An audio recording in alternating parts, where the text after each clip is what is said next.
અને હવે તબીબોનો એક વ્યૂ પણ ચોક્કસપણે જોઈ લે, કારણ કે આ તમામ પ્રકારે જોવા જઈએ તો વરિષ્ઠ તબીબો આ સમગ્ર મામલે ખૂબ ચિંતિત છે અને લોકોને પણ તેઓ માહિતગાર કરી રહ્યા છે. આપણી સાથે એક વરિષ્ઠ તબીબ જોડાયા છે, તેમની પાસે વાત કરીએ. ડૉક્ટર સાહેબ, આ રોગ દિન વધી રહ્યો છે, વાલીઓ ચિંતિત થઈ ઉઠ્યા છે, ત્યારે લોકોએ ખરેખર તો શું ધ્યાન રાખવું જોઈએ તેના વિશે દિશા નિર્દેશ આપો. આ રોગ જનરલી આપણે સેન્ડ ફ્લાય કરીને જે વેક્ટર જીવાત આવે છે એના કરડવાથી થતો હોય છે. જનરલી આ રોગ બાળકોને જ અફેક્ટ કરે છે. આ રોગ અટકાવવા માટે આપણે જે જીવાતથી થતો બાઇટ છે અટકાવવું પડશે.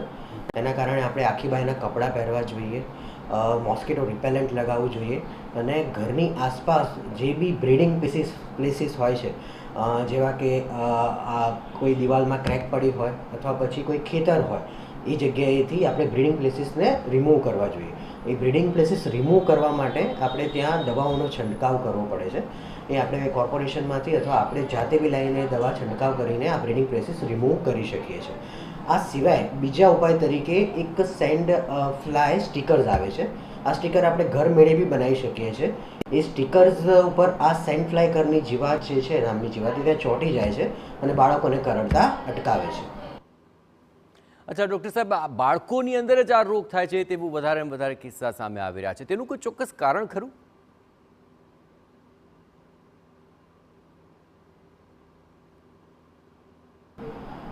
જનરલી આ વાયરસ બાળકોને જ વધારે હેરાન કેમ કરે છે, એના સવાલમાં એ છે કે બાળકોની ઇમ્યુનિટી, જે રોગપ્રતિકારક શક્તિ હોય છે, એ બીજા એડલ્ટ કરતાં અથવા બીજા મોટા બાળકો કરતાં ઓછી હોય છે. જનરલી 9 મહિનાથી લઈને 14 વર્ષના બાળકો મોસ્ટ કોમનલી એફેક્ટેડ હોય છે, બરાબર. અને આ બાળકોને જીવાત કરડવાના ચાન્સીસ બી વધારે રહેલા હોય છે. એટલા માટે મોટા ભાગે આ બાળકોને જ વધારે હેરાન કરે છે, એડલ્ટને વધારે હેરાન કરતું નથી. બિલકુલ, આમ તો જોઈએ તો 1965થી આ રોગ થતો આવ્યો છે. તો શું આ રોગને લઈને અત્યાર સુધીમાં શું કોઈ રસી નથી શોધાય કે પછી તેને લઈને કોઈ નક્કર દવા શોધાય છે ખરી? આ રોગની કોઈ રસી ઉપલબ્ધ નથી. આ રોગ 1965માં સૌ પહેલાં ચાંદીપુરા, જે નાગપુરમાં જગ્યા છે મહારાષ્ટ્રમાં, ત્યાં સૌથી પહેલાં ડિટેક્ટ થયેલો હતો. આ વાયરસ જેમ બીજા બધા વાયરસીસ હોય છે એ પ્રમાણેનો જ ગ્રેપ્ડો વાયરસ છે, જે મોસ્ટ કોમનલી બાળકોના મગજ, જે બ્રેઇન કહેવાય, એને એફેક્ટ કરે છે. અને એના સિમ્ટમ્સમાં તાવ ભારે આવવો, ઉલટી ઉપકા થવા, માથામાં દુખાવો થવો અને ખેંચ આવી જેવા સિમ્ટમ્સ જોવા મળે છે. જેમ બીજા બધા બી વાયરલ એન્સેફેલાઇટિસ છે જેની રસી ઉપલબ્ધ નથી, એમ ચાંદીપુરા વાયરસથી બી થતા એન્સેફેલાઇટિસને કોઈ વેક્સિન ઉપલબ્ધ નથી.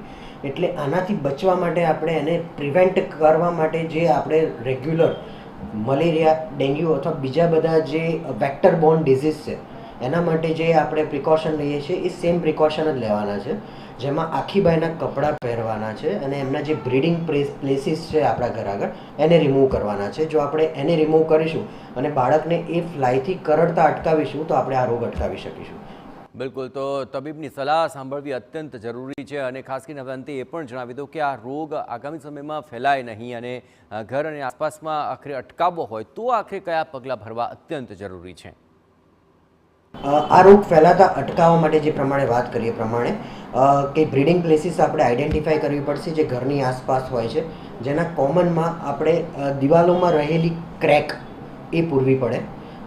જ્યાં કચરો છે અને એની આસપાસ પાણી ભરાય છે ગંદુ, એ અને ખેતરોમાં એ બી એમના બ્રીડિંગ પ્લેસીસ આપણે આઈડેન્ટિફાઈ કરવા પડશે અને એને રિમૂવ કરવા પડશે. આ સિવાય આના સિમ્ટમ તમને જણાય કે બાળકોમાં ભારે તાવ આવે, હાથ પગમાં દુખાવો થાય, માથામાં દુખાવો થાય, ઉલટી ઉપકા થાય, બાળક બેભાન થઈ જાય અને બાળકને ખેંચ આવે, આવા કોઈ બી લક્ષણો જણાય તો તરત જ નજીકના બાળક રોગ નિષ્ણાતને તમારે કન્સલ્ટ કરવું જોઈએ.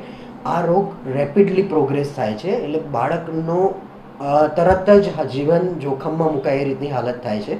એટલે જેટલું જલ્દી આપણે એની સારવાર કરાવીશું, જેટલું જલ્દી હોસ્પિટલાઇઝ કરાવીશું, એટલું જલ્દી બાળકને આપણે સાજું કરી શકીશું. તકેદારી રાખવી પણ આપણે કહ્યું એ પ્રમાણે જેટલું સતર્કતા રાખીશું એટલો એમાં રોકથામ થઈ શકશે. આપનો ખૂબ ખૂબ આભાર ડૉક્ટર સાહેબ. તો આ સમગ્ર બાબતને લઈને એક વાત તો સ્પષ્ટ છે કે જેટલી અગમચેતી રાખશો અને લક્ષણો જણાતા જેટલી ઝડપથી સારવાર કરશો તો આ રોગની રોકથામ થઈ શકે છે.